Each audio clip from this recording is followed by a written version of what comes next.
Selamat datang saudara-saudari. Hari ini kita mau belajar bahawa percubaan iman dalam hidup kita. Krisis dan percubaan akan berlaku dalam riwayat hidup kita.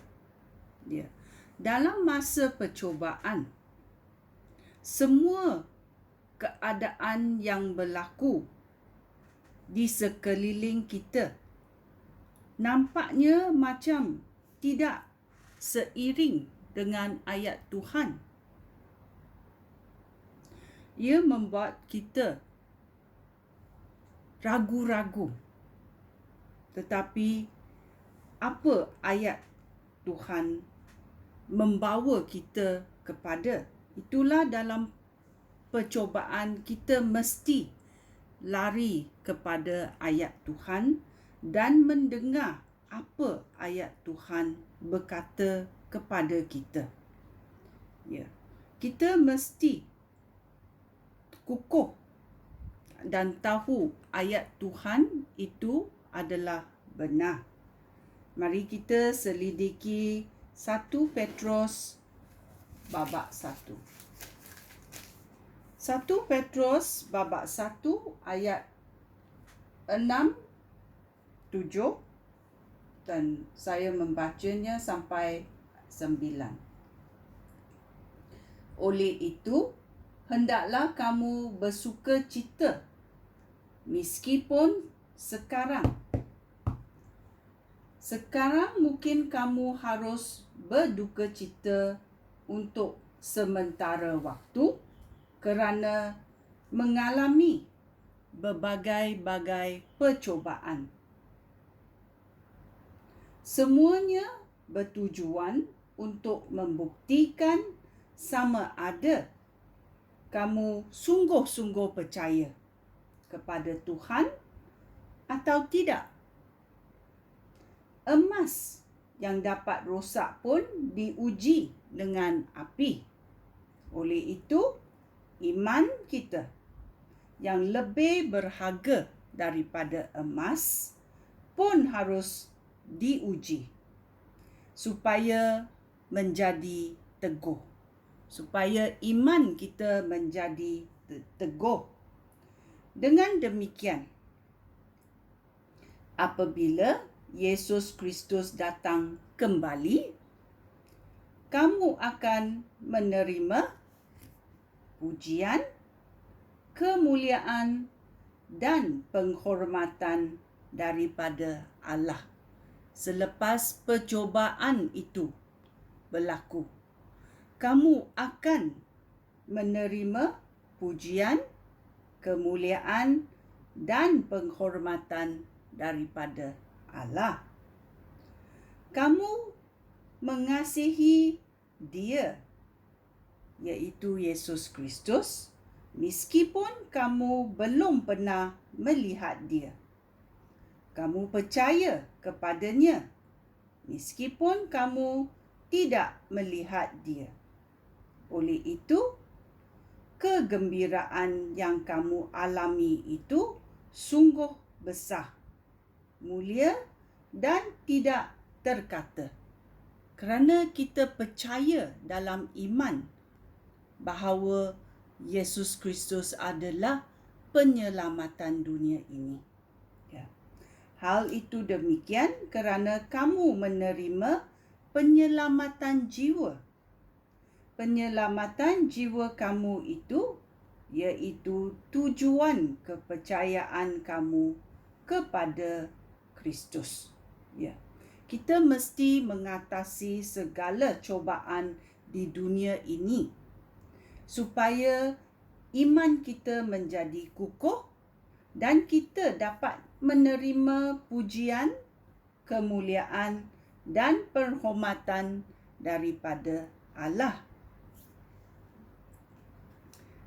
Kerana apa yang dikatakan oleh Allah itu adalah benar. Mari kita juga selidiki Roma babak ke-4. Ya, ini adalah janji Allah diterima oleh orang yang percaya kepadanya. Ya, saya membacanya. Ini agak panjang sikit dari ayat 13 sampai ayat 25. Allah berjanji kepada Abraham dan keturunannya bahawa dunia ini akan menjadi milik mereka. Allah berjanji demikian bukan kerana Abraham taat kepada Taurat, tetapi kerana dia percaya kepada Allah, sehingga dia diterima oleh Allah sebagai orang yang sudah berbaik semula dengannya. Jika apa yang dijanjikan oleh Allah hanya diberikan kepada orang yang taat kepada Taurat, maka tidak ada gunanya orang percaya kepada Allah, dan janji Allah pun sia-sia. Taurat mendatangkan kemukaan Allah, tetapi jika tidak ada hukum Taurat, maka pelanggaran pun tidak ada. Kita tidak akan tahu apakah pelanggarannya kalau kita tidak ada Taurat. Ayat 16. Janji Allah itu berdasarkan kepercayaan orang kepada Allah. Dengan demikian, janji itu dijamin dengan kurnia Allah yang diberikannya dengan percuma kepada semua keturunan Abraham, baik orang yang taat kepada Taurat maupun orang yang percaya kepada Allah seperti Abraham percaya kepadanya. Hal ini demikian kerana Abraham menjadi seperti bapa kepada kita semua. Di dalam Alkitab tertulis bahawa Allah berfirman kepada Abraham, "Aku sudah menjadikan engkau bapa kepada banyak bangsa." Demikianlah Allah memberikan janji itu kepada Abraham dan Abraham percaya kepadanya. Dialah Allah yang menghidupkan orang mati dan juga Allah yang dengan firman-Nya mewujudkan apa yang tidak wujud. Ya, kita mesti tahu ini. Dialah Allah yang menghidupkan orang mati dan Allah yang dengan firman-Nya mewujudkan apa yang tidak wujud. Apa berlaku dalam hidup Abraham? Kita dengar. Abraham tetap percaya dan berharap, bahkan pada masa itu tidak ada harapan lagi bagi Abraham. Mengapa? Kerana Abraham sudah tua. Itulah sebabnya Allah menjadikan dia bapa kepada semua bangsa, seperti yang tertulis di dalam Alkitab. Keturunan kamu, Abraham, akan menjadi banyak sekali. Pada waktu itu, umur Abraham sudah hampir 100 tahun. Dia tahu bahawa dia tidak mungkin mendapat keturunan kerana badannya sudah sangat tua dan Sarah, isterinya, mandul.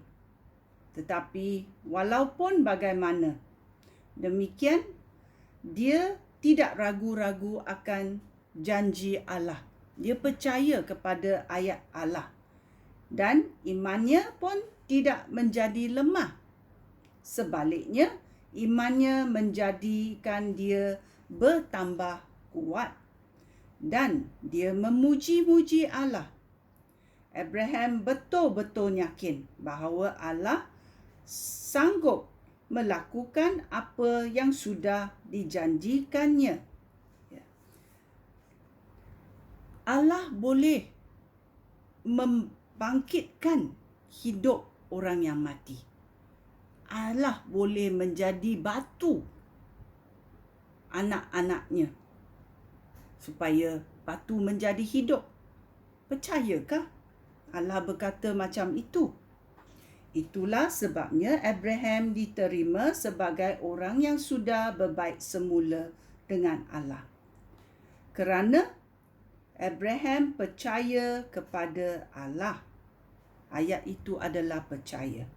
Dalam segala percubaan, kita mesti percaya bahawa Allah boleh melakukannya. Kata-kata diterimanya sebagai orang yang sudah berbaik semula dengan Allah. Kita pun akan diterima sebagai orang yang sudah berbaik semula dengan Allah apabila kita percaya kepada Allah yang membangkitkan Yesus, Tuhan kita, daripada kematian. Yesus diserahkan untuk dibunuh kerana dosa kita. Dia dibangkitkan supaya kita boleh berbaik semula dengan Allah. Ya.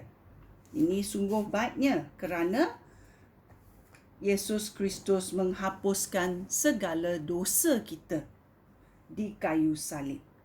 Ya. Ini sungguh baik kerana iman Allah itu kuat dalam hidup kita. Kita mungkin mengalami ragu-ragu dan segala percubaan, tetapi kita mesti tahu Tuhan itu adalah Tuhan yang setia dan Dia tidak akan meninggalkan kita. Ya. Mana Dia berkata, saya tidak akan meninggalkan kamu. Ya. Mari kita pergi ke Ibrani babak 13. Ibrani babak 13 berkata, ayat 5. Janganlah hidup kamu dikuasai oleh cinta akan wang, iaitu jangan kamu menjadi tamak bila melihat wang. Ya. Hendaklah kamu puas hati dengan apa yang kamu miliki. Allah sudah berfirman, aku tidak akan membiarkan kamu. Aku tidak akan meninggalkan kamu. Oleh itu, dengan penuh keyakinan, kita sebagai manusia mesti berkata dan percaya, Tuhan penolong aku.